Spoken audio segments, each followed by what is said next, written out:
სპორტის საზოგადო მოღვაწე და ცნობილი ალპინისტი ჯოკია გუგავა ლენტეხში ლასკადურას ხეობაში დაიბადა და გაიზარდა. ეროვნულ საქმეს უანგაროდ აკეთებდა და ქართული სპორტის ისტორიაში დამსახურებული ადგილიც დაიკავა. ქვემო სვანეთში სპორტის აღორძინება დღეს ჯოკია გუგავას სახელს უკავშირდება.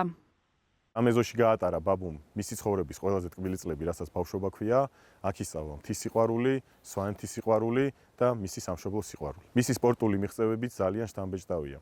რამდენიმე გზის საბჭოთა კავშირის ჩემპიონი, ტრავერსებისა და სასიმაღლო კლასში და რამდენიმე გზის მესამე და მეორე ადგილოსანი, ასევე ალპინიზმის სფეროში. ყოველთვის კუთხეზე ფიქრობდა, როგორ განევითარებინა ის ზესხო ალპური ბანაკის ზესხოს და აილამას ისტორიაც ამას უკავშირდება. როდესაც აილამაში მუშაობდა, მას არანაირი ვალდებულება არ ჰქონდა, რომ შეექმნა ალპური ბანაკის ზესხო. მაგრამ მისი ინიციატივით მან შექმნა ალპური ბანაკის ზესხო და ქვემო სვანეთში დაუდო საფუძველი ალპინისტური კულტურის განვითარებას.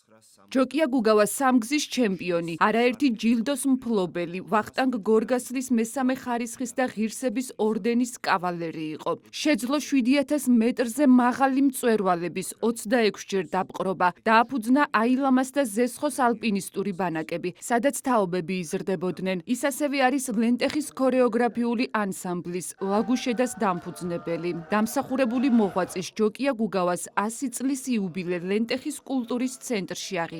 ღონისძიებას სპორტის მინისტრის მოადგილე, ადგილობრივი ხელისუფლების წარმომადგენლები და სპორტსმენები ესწრებოდნენ. ბატონი ჯოკია გუგავა იყო შესანიშნავი პიროვნება, რომელიც ერთად აერთიანებდა როგორც კულტურის, ასევე სპორტულ საზოგადოებას.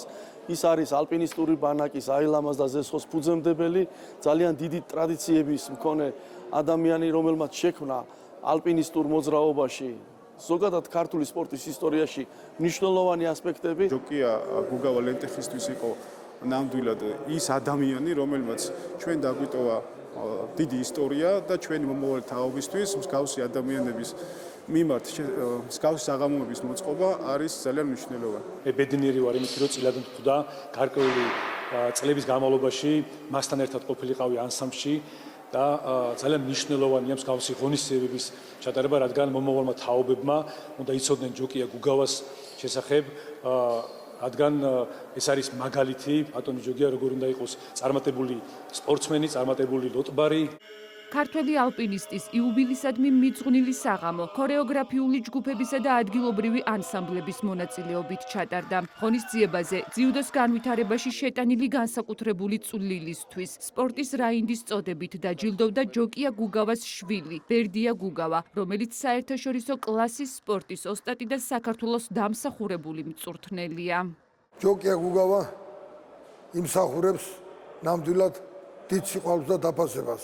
მეც თითქოს რაღაც დამსახურება მაქვს, მაგრამ მამაჩემთან შედარებით ალბათ გამოსაჩენიც არ იყო, მაგრამ მადლობა უფალს, რომ ჩემი 8 წლის დაფასდა და რაინდის წოდება მომანიჭეს. ძალიან ძნელია ელაპარაკობა ამაზე, რომელმაც ამდენი რამე გააკეთა ქვეყანაზე.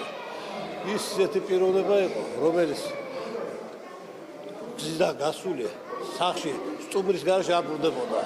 ჯოკია გუგავა 1999 წლის 2 სექტემბერს 73 წლის ასაკში გარდაიცვალა. მისი ხსოვნისადმი მიძღვნილ საღამოზე ადგილობრივებმა ქართველი ალპინისტი დიდი სიყვარულით და სიამაყით გაიხსენეს. ჯოკია გუგავა იყო სვანი, გვიამაყება, რომ ამ ასეთი გზით იცხოვრა, ამ გზით იარა ამ ქვეყანაზე და ასეთი დამსახურებული კაცი იყო. ძალიან იმედიანი ყველა სვანისთვის. ყველა სვანი ახალგაზრდისთვის, ბევრი ახალგაზრდები გაზარდა. სპორტის სიყვარული ჯოკიამ უმაღლესი რო დაამთავრა ფიზიკური კულტურის ინსტიტუტი, რო ჩამოვიდა ლენტეხის რაიონში. სპორტის აღორძინება დაიწყო ჯოკია გუგავამ. საიუბილეო საღამო ჯოკია გუგავა 100, საქართველოს კულტურისა და სპორტის სამინისტროების, ლენტეხის მერიისა და ანზორ ერქომაიშვილის სახელობის ფოლკლორის სახელმწიფო ცენტრის მხარდაჭერით შედგა.